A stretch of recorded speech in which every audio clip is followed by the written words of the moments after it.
Buenas tardes, vamos a comenzar con nuestra plática. Buenas tardes, Fray. En el nombre del Padre, del Hijo y del Espíritu Santo. Amén. Amén. Dios te salve María, llena de gracia, el Señor está contigo. Bendita eres entre todas las mujeres y bendito es el fruto de tu vientre, Jesús. Santa Santa María, Madre de Dios, ruega por nosotros los pecadores, ahora y en la hora de nuestra muerte. Amén. María, Madre de Gracia, Madre de Misericordia, En la vida y en la muerte, amparanos, Gran Señora. gloria al Padre, al Hijo y al Espíritu Santo. Como en un principio, ahora y siempre, por Ahora los en el siglos de los principio, ahora y siglos. siempre, Amén. por los siglos de los siglos. Amén. En nombre del Padre, del Hijo y del Espíritu Santo. Entonces estamos revisando el texto del profesor de Fiores, en donde se habla de la mujer en los primeros siglos del cristianismo. Ayer estuvimos viendo lo que se refiere a la condición de la mujer en el mundo griego y en el mundo romano. Y hoy, bueno, también ayer ya habíamos empezado con el tema de la condición de la mujer en los padres de la iglesia.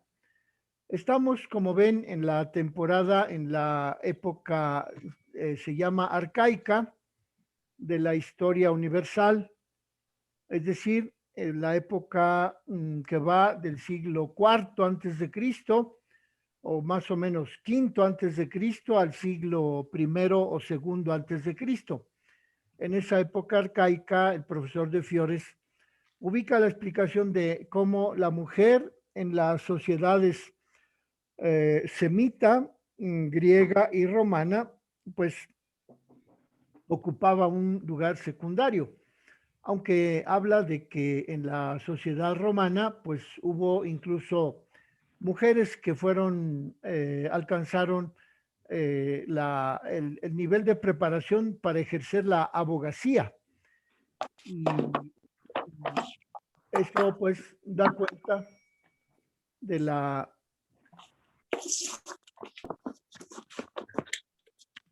cuenta del desarrollo que se alcanzó en esa cultura romana en relación con la participación de la mujer en actividades culturales, jurídicas, sociales. Y estamos viendo de qué manera la mujer en los padres de la iglesia nos ofrece una visión diferente o modificada respecto de las culturas semita, griega y romana. Entonces, pues decíamos ayer que a los padres de la iglesia se les atribuye una misoginia a la hora de hablar de la mujer. Es decir, que en muchos de los padres de la iglesia que van del periodo del siglo I, el primer padre de la iglesia del que tenemos memoria es San Ignacio de Antioquía, que muere en el año 110, y el último de los padres de la iglesia es San Bernardo de Claraval, que muere hacia el siglo X. Entonces, en esos 10 siglos, del siglo I o segundo más bien, al siglo X, pues transcurren casi 900 años, en los que la iglesia abarca el periodo patrístico, es decir, los textos de los padres de la iglesia son los que prevalecen como documentos aledaños, documentos que permiten también reconocer la cultura judeocristiana desde la perspectiva de los escritos de los padres de la iglesia.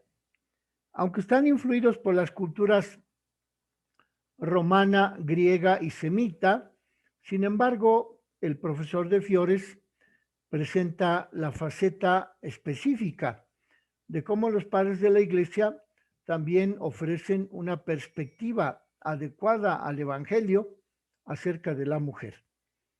Y dice De Fiores que hay que reconocer que los padres describen la condición femenina con categorías contrastantes e incluso opuestas. Algunos textos presentan a la mujer en dimensión negativa, interpretando el relato de la caída de la primera pareja humana en condiciones desfavorables para Eva.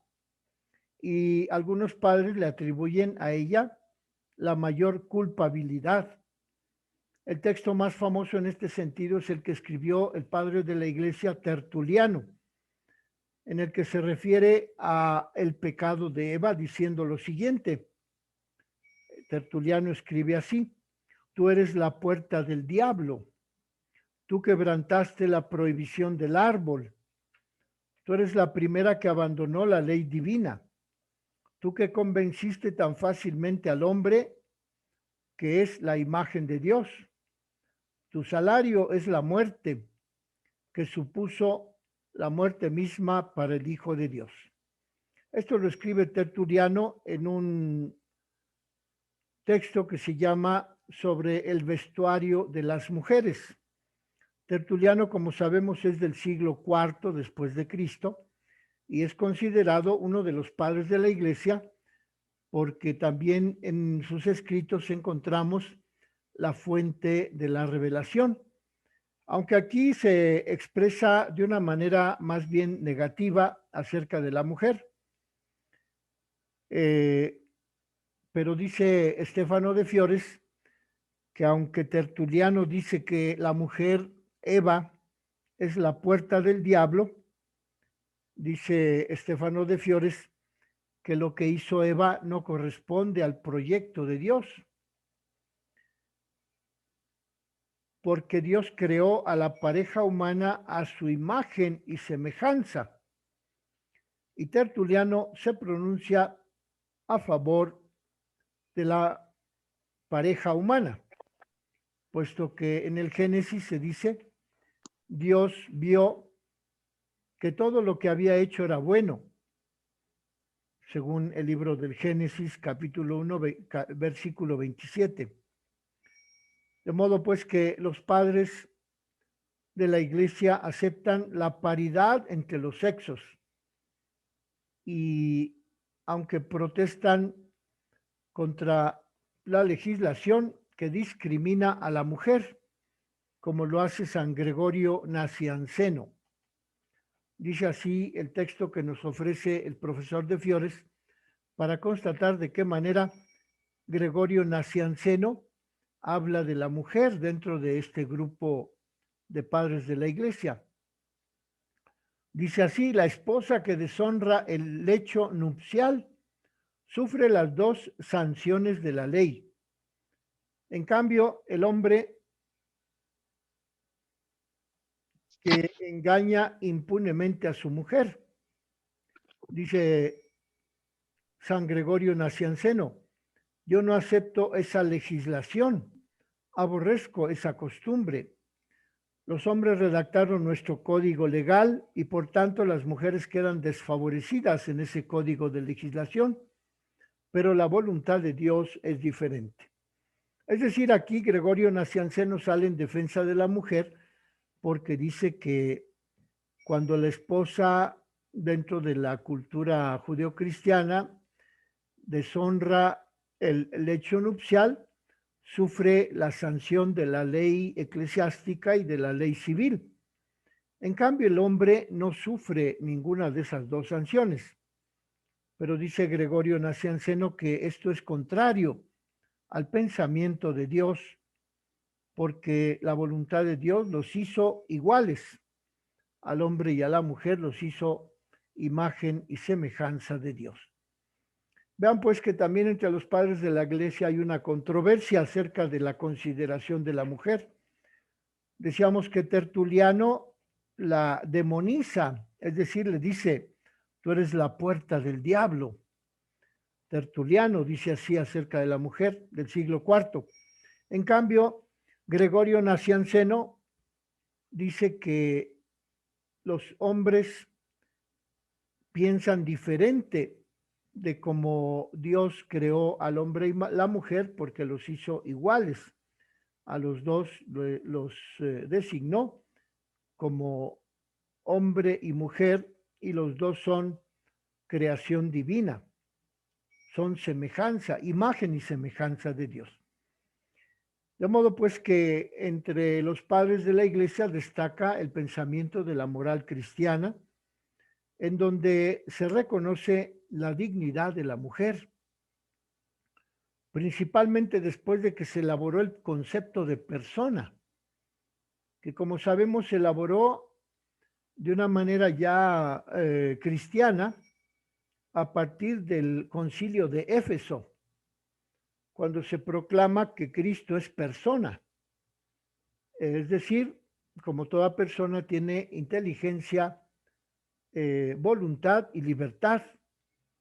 Pero eso se logra solamente con el concilio de Éfeso en el año 435. De modo pues que es bastante tardía la asignación del concepto de persona también para la mujer.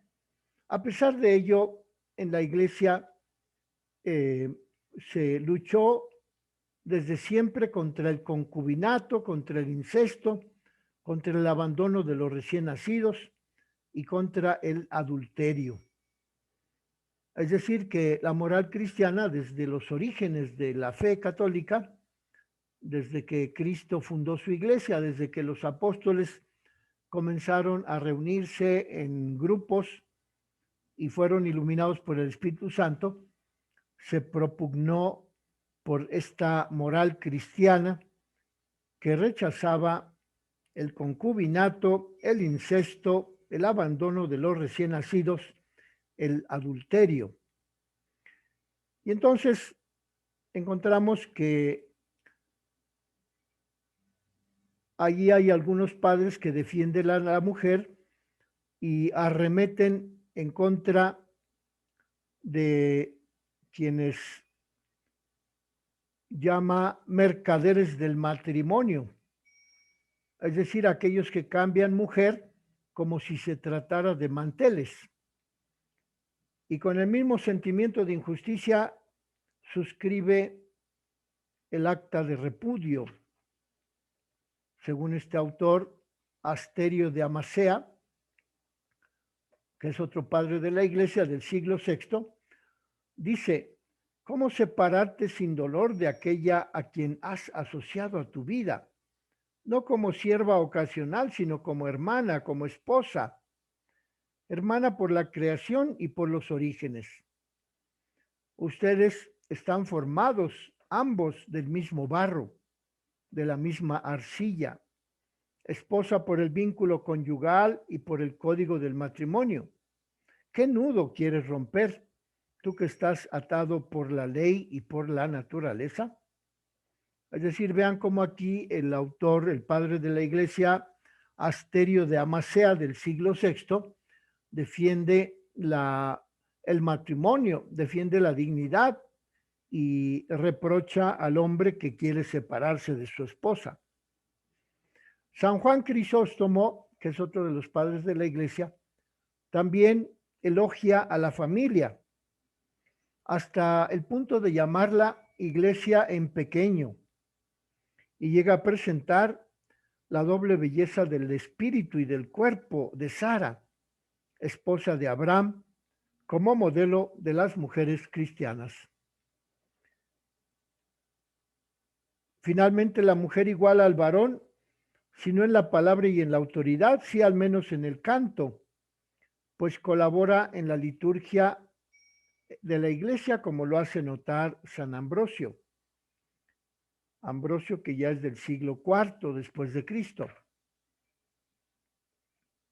Y dice así San Ambrosio: el apóstol ordena que las mujeres guarden silencio en la iglesia, pero también ellas cantan el salmo y lo hacen bien. El salmo resuena dulcemente en los oídos de todos los presentes y es adecuado para ambos sexos. Las mismas jóvenes esposas cantan los salmos sin detrimento del pudor como mamás. Las jovencitas lo hacen sin sentir vergüenza alguna, con sobria gravedad y con la suavidad de su voz flexible que hace que resuene el himno en la presencia de Dios. Vean aquí San Ambrosio, del siglo IV después de Cristo, habla en defensa de las mujeres que participan en la liturgia, sobre todo a la hora del cántico del Salmo. Y eso da cuenta de cómo los padres de la Iglesia hacen que la presencia de la mujer sobresalga en las situaciones vitales de la vida de la Iglesia de los primeros siglos, según el parecer de los padres, puesto que las mujeres sobresalen también en esa época de los primeros 3 o 4 siglos de la Iglesia, sobresalen por el martirio y por la virginidad. Las mujeres cristianas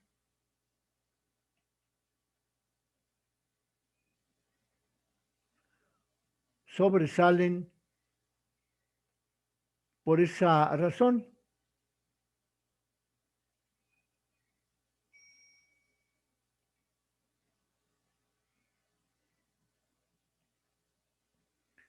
Es decir, con los padres de la Iglesia encontramos una condición diferente a la que se ve en la cultura semita, en la cultura griega y en la cultura romana.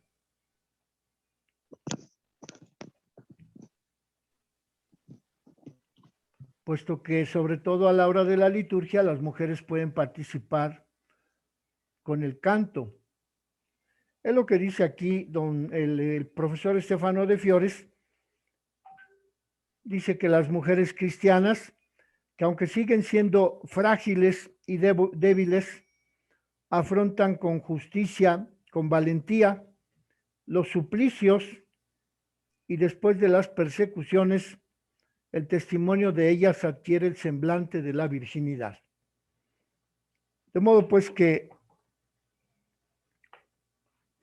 en la Iglesia de los primeros siglos, la mujer tuvo un papel bien diferente del que se le atribuyó en las culturas semita, griega y romana. Es lo que nos propone el profesor de Fiores acerca de la mujer en este tema de la comparación entre la cultura semita, entre la cultura griega, la cultura romana y los padres de la Iglesia. Y durante el periodo patrístico encontramos pues que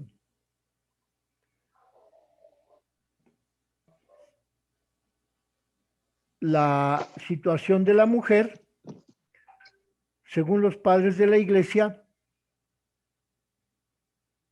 se define por la participación de la Virgen Santísima en el misterio de la encarnación, en el misterio de la salvación.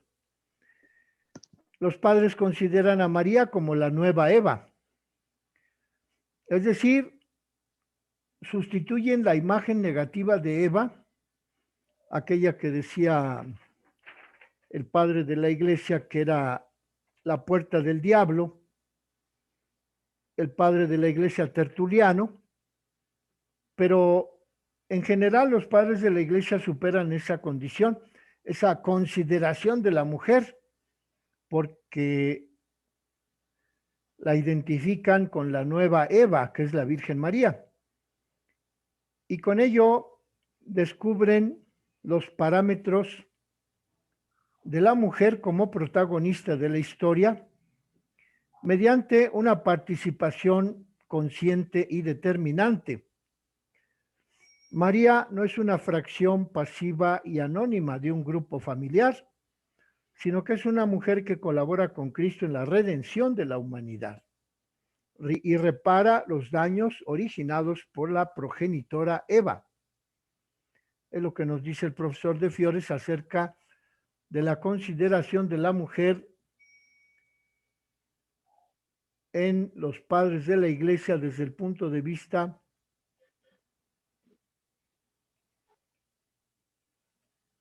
de la revelación de la presentación de las mujeres en relación con la figura de la nueva Eva, que es la Virgen María. Y así dice el profesor de Fiores que en este periodo de los padres de la Iglesia, la novedad consiste en que los padres de la Iglesia ven en María la nueva Eva. Y con este descubrimiento de hacer a la Virgen como la nueva Eva, superan los parámetros de la mujer como algo ajeno a la historia, como subordinada al varón, y que es un protagonista. La mujer es protagonista porque influye de una manera consciente y determinante. Y para confirmar este punto de vista de los padres de la Iglesia acerca de la nueva Eva, el profesor de Fiores nos habla del testimonio del padre de la Iglesia llamado Justino. Justino es el primer autor que descubre el paralelismo entre María y Eva a partir de la encarnación de Jesucristo. Dice Justino que cuando el Hijo preexistente se encarnó en la Virgen Santísima, fue indispensable que María también participara en el plan divino de la salvación. Y Justino se fundamenta en el principio general de la correspondencia entre el pecado y la aniquilación del pecado. Justino propone pues que Cristo se hizo hombre de la Virgen a fin de que por el mismo camino que tuvo principio la desobediencia, por ese también fuera destruida, por ese mismo camino, fuese destruida la desobediencia a causa de la serpiente. Por tanto, el padre de la Iglesia Justino afirma que la función de María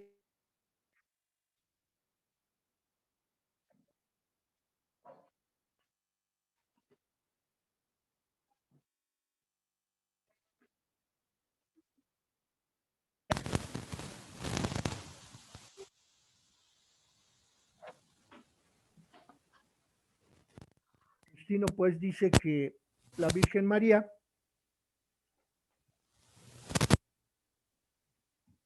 remedia lo que hizo Eva, puesto que Eva cuando era virgen, habiendo concebido la palabra que le dijo la serpiente, dio a luz la desobediencia y la muerte. En cambio, la Virgen concibió por medio de su obediencia al Hijo de Dios y dio a luz la vida. De modo pues que aquí tenemos en este padre de la Iglesia, San Justino mártir, de qué manera la mujer es reivindicada en la cultura de los padres de la Iglesia, a diferencia de lo que se dice de la mujer en la cultura semita, en la cultura griega y en la cultura romana. Más aún, el profesor de Fiores nos invita a que consideremos lo que dice la carta a Diogneto, que fue escrita aproximadamente en el año 125 y se atribuye a Andriesen a Quadrato, y que contiene un pasaje en el que se habla de una virgen en el contexto de Eva. En este caso, Quadrato es decir, el autor de la carta a Diogneto, ofrece el primer testimonio acerca de la doctrina de la nueva Eva. No es pues Justino el que habla en primer lugar de la nueva Eva como refiriéndose a María, sino que es Quadrato el autor de la carta a Diogneto.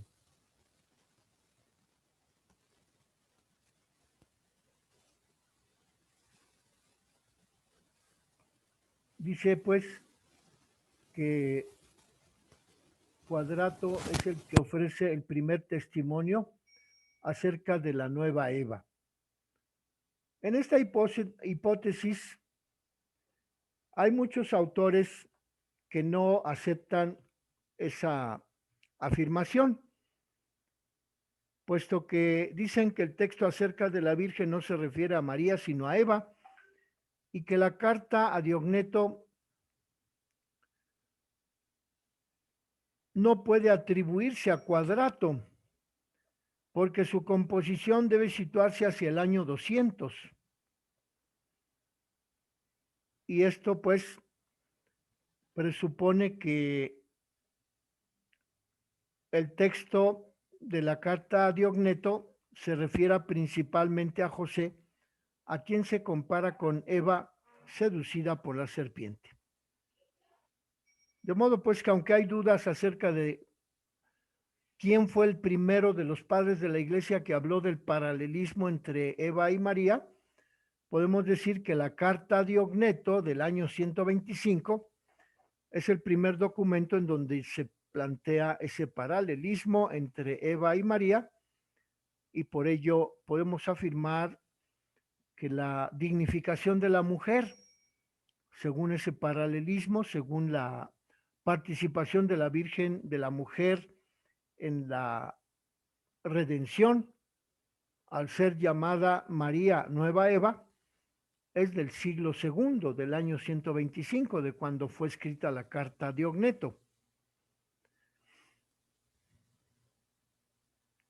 Justino, pues, aunque haya subrayado la figura de Cristo, no la pone en relación con Adán, sino que se preocupa de analizar el paralelismo entre María y Eva desde 3 puntos de vista: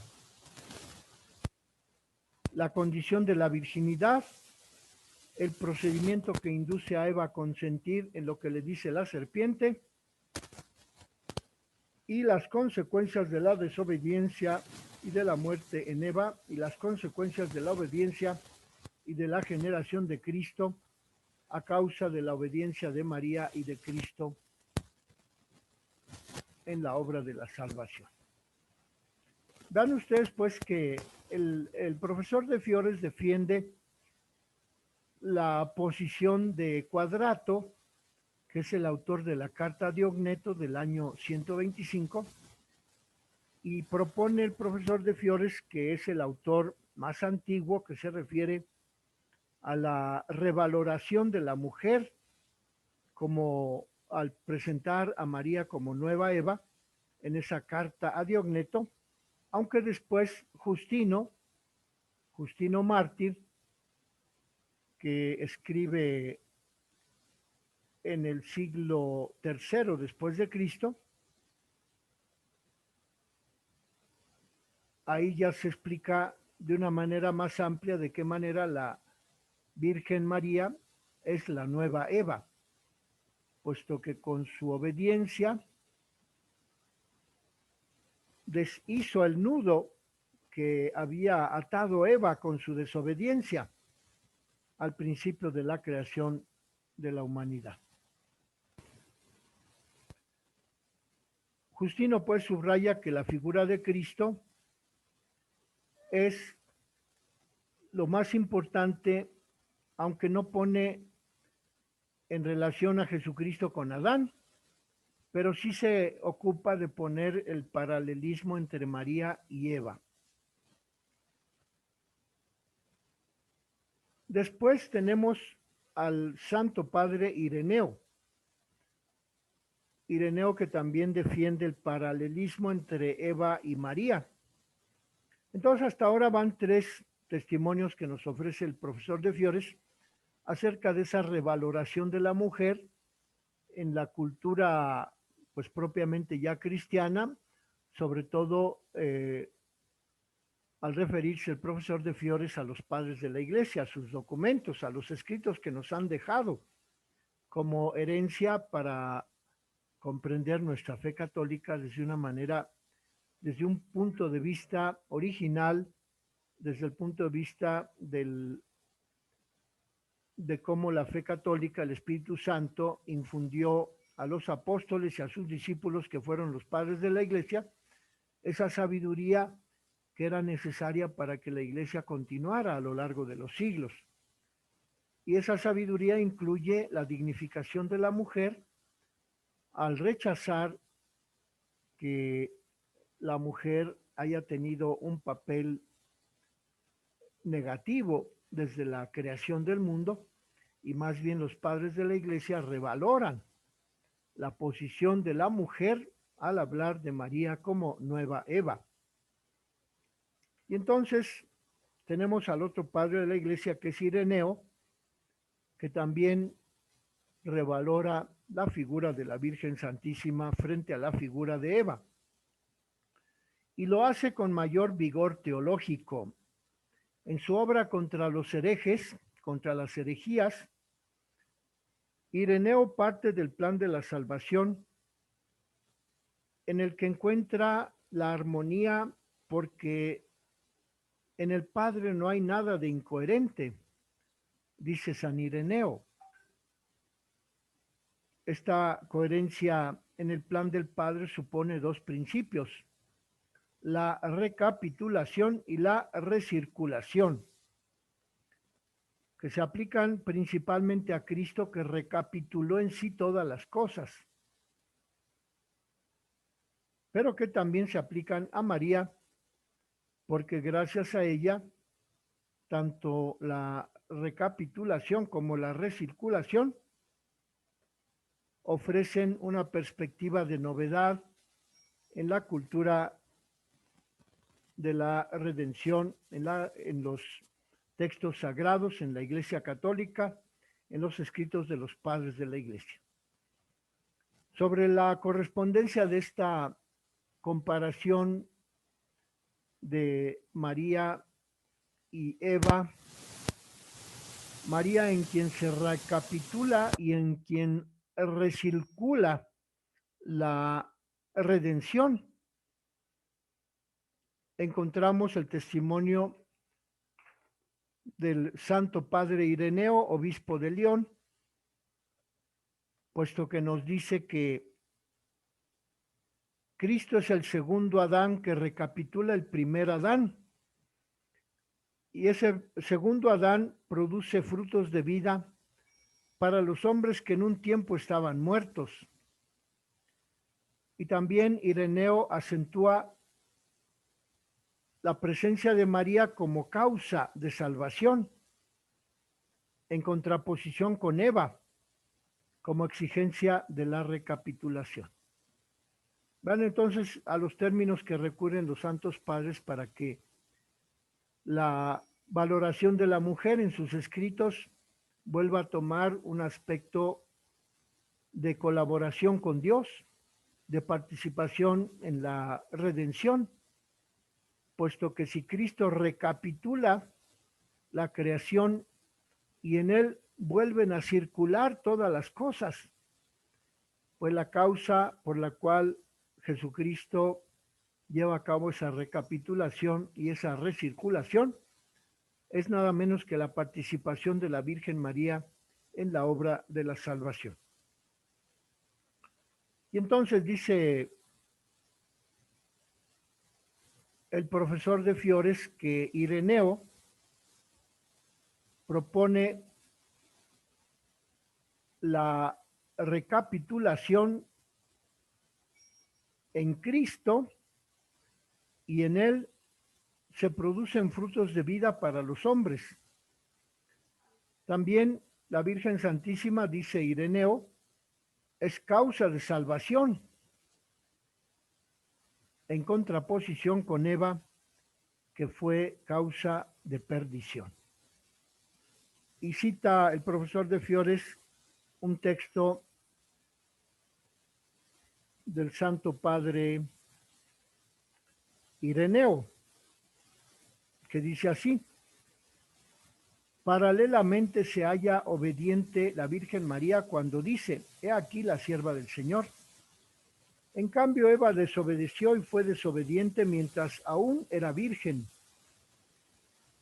Por tanto, así como Eva, al desobedecer, se convierte en causa de muerte para sí misma y para todo el género humano, así también María, que era todavía virgen, obedeciendo se convirtió en causa de salvación para sí misma y para todo el género humano.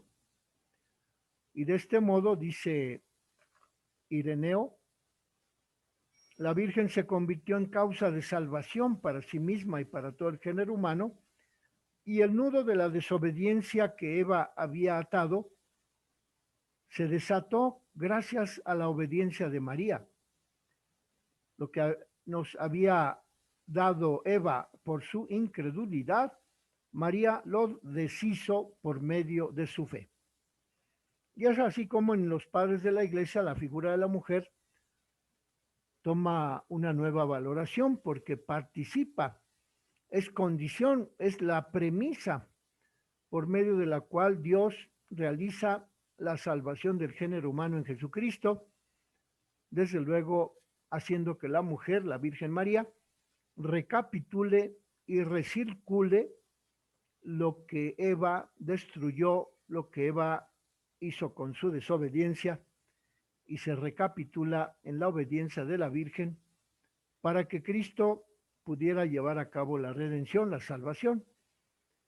Y aunque la recapitulación y la recirculación de la que nos habla Ireneo se refieren principalmente a Cristo, también dice este autor Ireneo que esa recapitulación y recirculación son la causa en la Virgen Santísima por la cual Cristo pudo realizar esa recapitulación y esa recirculación de la gracia de Dios en la humanidad. En el nombre del Padre, del Hijo y del Espíritu Santo. Amén. Les voy a mandar al ratito esta grabación en YouTube. De todos modos, tienen el texto ahí. Gracias. Para volver a leer lo que acabamos de explicar. Claro que sí, muy amable. Gracias, Fray. Javier, gracias. Hasta mañana. Gracias, Fray. Hasta mañana. Gracias, Mañana a Fray. todos. Hasta mañana. Hasta mañana a todos. Gracias, Fray. Buenas tardes. Buenas Hasta tardes. mañana.